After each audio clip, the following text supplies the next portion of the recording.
Hello, good day. Welcome back. I am Reverend Philip Ong, your co-student in God's Word through Salva Vida Ministries. We are talking about a new series called Parables of Jesus in the Gospels. Today, let's talk about the parable of the wheat and the tares. The parable of the wheat and the tares is talking about the parable of the harvest. Is one of the most critical of all the parables. For one thing, it falsifies the modern teaching of the last days and time of the end of this age. Let us take a look and study with diligence. We are in the study and sharing thoughts with you about the parables of Jesus in the Gospels. We have examined the context, the reason why Jesus told his parables. On the one hand, first and foremost, is to hide the kingdom message from the unbelievers who basically already had their mind made up about things. They did not care about anything else.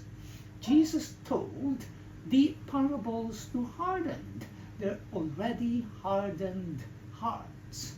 Secondly, nonetheless, it wants to reveal the kingdom to those whose hearts were open to what he had to say. Okay, we come now to the second parable of Jesus in the Gospels. This is a pattern, a model, an example, as it is called the parable of the wheat and the tares. Let's read Matthew 14:24-30. Another parable he put forth to them, saying, The kingdom of heaven is like a man who sowed good seed in his field, but while men slept, his enemy came and sowed tares among the wheat, and went his way. But when the grain had sprouted and produced a crop, then the tares also appeared. So the servants of the owner came and said to him, Sir, did you not sow good seed in your field? How then does it have tares? He said to them, An enemy has done this. The servant said to him, Do you want us then to go and gather them up? But he said, No, lest while you gather up the tares, you also uproot the wheat with them. Let both grow together until the harvest. And at the time of harvest, I will say to the reapers, First, gather together the tares, and bind them in bundles to burn them, but gather the wheat into my barn. Well, while Jesus tells the parable, the disciples then come to him. In Matthew 13:36-43, the parable of the tares explained. Then Jesus sent the multitude away and went into the house. And his disciples came to him, saying, Explain to us the parable of the tares of the field. And this is a little ironic, because Jesus had said, I'm telling the parable so that you will understand. And now he tells the parable, and the disciples come to him and say, We don't understand. Well, we really love it when the Bible interprets itself. Verse 37 says, He answered and said to them, He who sows the good seed is the Son of Man. The field is the world, and the good seeds are the sons of the kingdom. But the tares are the sons of the wicked one. The enemy who sowed them is the devil. The harvest is the end of the age, and the reapers are the angels. Therefore, as the tares are gathered and burned in the fire, so it will be at the end of this age. The Son of Man will send out his angels, and they will gather out of his kingdom all things that offend and those who practice lawlessness, and will cast them into the furnace of fire. There will be wailing and gnashing of teeth. Then the righteous will shine forth as the sun in the kingdom of their Father. He who has ears to hear, let him hear.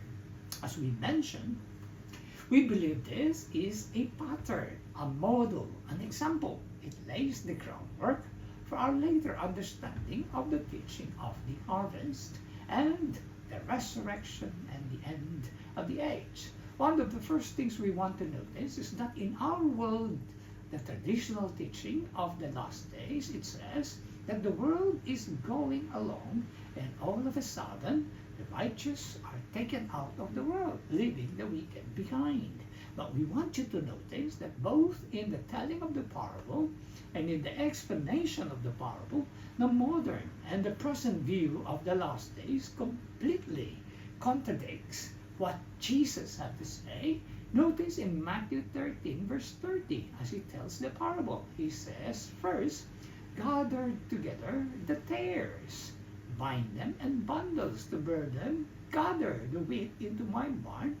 Notice then verse 40, therefore as tares are gathered and burned into the fire, so it will be at the end of this age.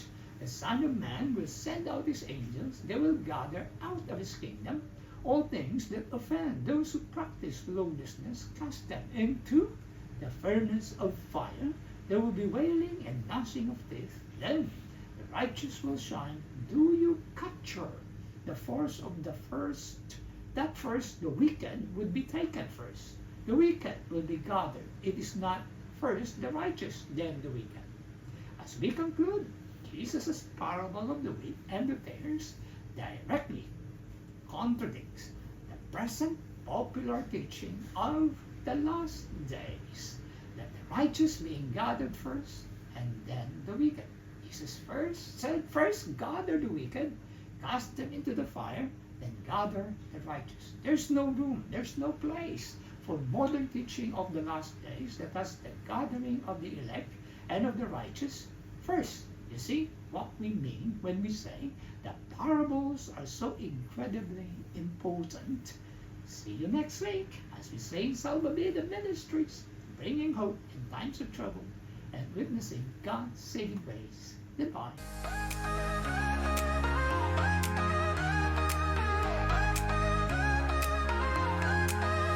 When the waves of life pull you down and your heart is lost and bound, there's a